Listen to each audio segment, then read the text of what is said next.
ہمارے ہاں پارلیمنٹ کے دو ہاؤسز ہیں، 2 ہاؤسز ہیں، وہ اسی قسم کی بیماریوں کا علاج ہے.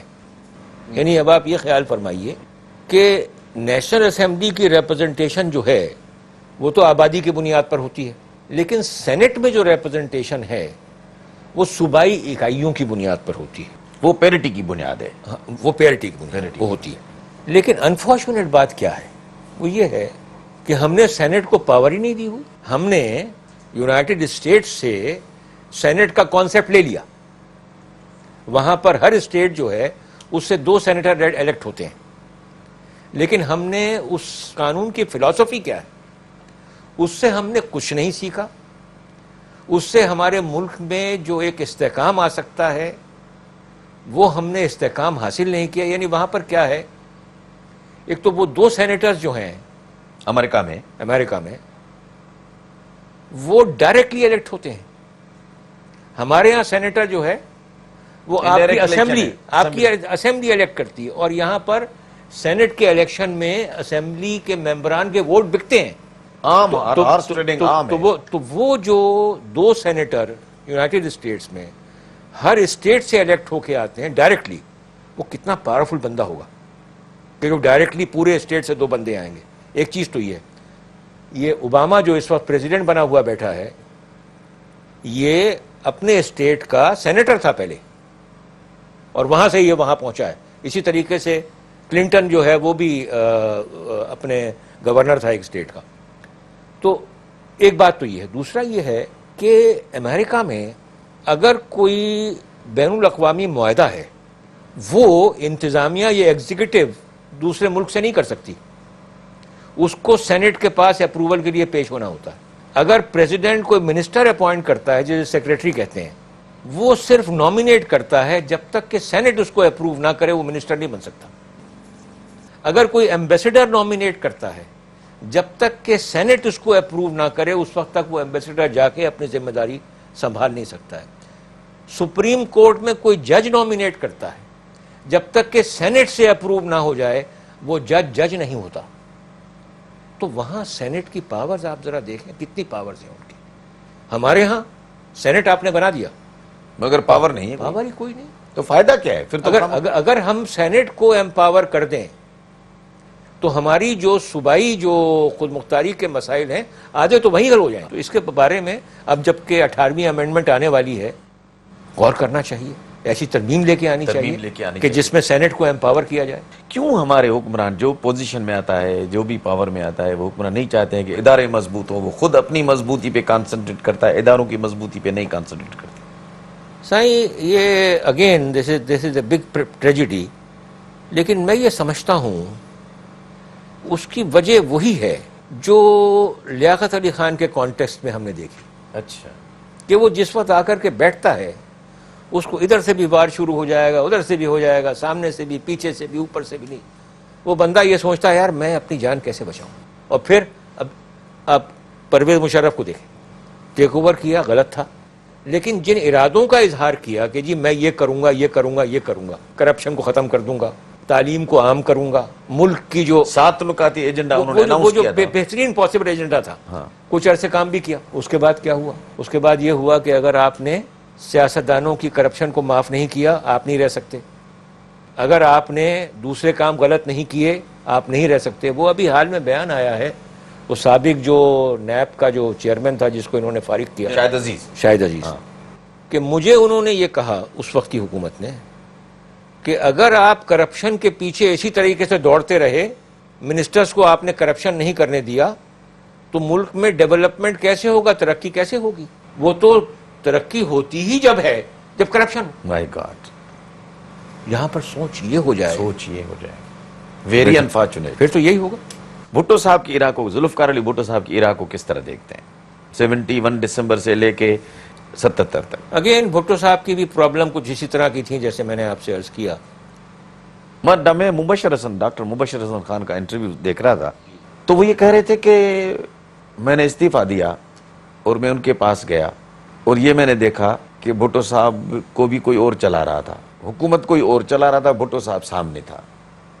تو اس کا مقصد یہ ہے کہ bureaucracy again civil and military bureaucracy he control میں، ان کا ہی بالکل کنٹرول. بالکل یہی شکل ہے. اسی لیے میں نے آپ سے عرض کیا کہ وہی پرابلمس بھٹو صاحب نے بھی فیس کی. انفارچونیٹلی ایک اور چیز بھی ہوتی ہے، جب بندہ یہ دیکھتا ہے کہ بھئی یہ سب معاملات اس طرح سے ہیں اور میں نے اگر یہاں پر بیٹھے رہنا ہے تو مجھے بھی ان کے ساتھ ہی چلنا پڑے گا ورنہ معاملات ٹھیک نہیں ہوں گے. اب میں آپ کو ایک معمولی بھٹو صاحب کی مثال پیش کرتا ہوں. ان کے زمانے میں 2 لینڈ ریفارمز آئیں، یہ تو آپ کو پتا ہے بالکل آئی. کہ ایوب خان کے زمانے میں پہلی لینڈ ریفارم آئی اور اس میں سیلنگ یہ تھی کہ 500 ایکڑ سے زیادہ کوئی بندہ ہولڈ نہیں کر سکتا زمین کو. ان کے زمانے میں وہ سیلنگ بھٹو صاحب کے زمانے میں 500 سے کم کر کے 150 کر دی گئی. بہت ہی واجبی سا اس کے اوپر عمل درآمد ہوا. جو زمینیں جہاں تھیں وہ صرف کھاتے واتے تبدیل کر کے وہیں رہ گئیں، اور جو لینڈ لیس ہاری تھا، بے زمین جو بندہ تھا وہ بغیر زمین کے ہی اس وقت بھی تھا، اب بھی ہے. لیکن اس کی سب سے بڑی ٹریجڈی اور سب سے بڑی مس فارچون کیا ہے؟ وہ خود بھٹو صاحب سے ریلیٹڈ ہے کہ ایک آدمی جس نے 2 لینڈ ریفارمز کی ہیں اس کا اپنا حال میں آپ کو بتاؤں. اب جب کہ وہ بھی انتقال کر گئے، بے نظیر بھی شہید ہو گئیں، تو ان کے ترکہ جو ہے انہیریٹنس جو بھٹو صاحب نے چھوڑا اس کے متعلق معاملہ کورٹ میں گیا. آپ کو تعجب ہوگا کہ بھٹو صاحب کے پاس سے جو زمین نکلی جو تقسیم ہونی تھی ان کے کھاتے لواحقین ان کے کھاتے میں 2500 ایکڑ سے زیادہ زمین تھی. 2500 ایکڑ سے زیادہ زمین بھٹو صاحب کے کھاتے میں نکلی. دوسری بات، جو وہ تقسیم ہوئی ان کے لواحقین میں، ان میں سے ہر ایک کو جو حصہ ملا وہ 500 ایکڑ سے زیادہ تھا. یعنی ان کی اپنی جو سیلنگ تھی مقرر کی ہوئی وہ 150 ایکڑ تھی. تقسیم ہونے کے بعد بھی ہر بندے کو 500 ایکڑ سے زیادہ زمین ملی. یہ ہر جگہ تھا، یہ سندھ میں تو خاص طور پہ پورے پاکستان تو میں میں. یہ آپ سے عرض کروں کہ وہ بندہ جو کہ ایک پاپولرلی الیکٹڈ لیڈر ہو، پاپولر لیڈر تھا، وہ بندہ جو کہ پاکستان کو پہلا یونانیمس آئین دے تو نہیں کنسنسس آئین دے، وہ بندہ جس کے متعلق یہ کہا جاتا ہے کہ وہ شہید جمہوریت ہے، اگر اس کا اپنا کھاتا دیکھا جائے تو وہاں سے یہ نکلے. کتنی انفارچونیٹ بات ہے.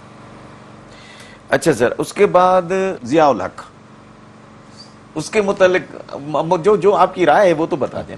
بالکل بتاؤں گا. ہاں، ضیاء الحق کی عراق کے متعلق میں آپ سے کیا عرض کروں، آگے بڑھ رہے ہیں چونکہ we are moving towards the conclusion. میں آپ سے کیا عرض کروں کہ یہ شخص جو اسلام کے نام پر آیا،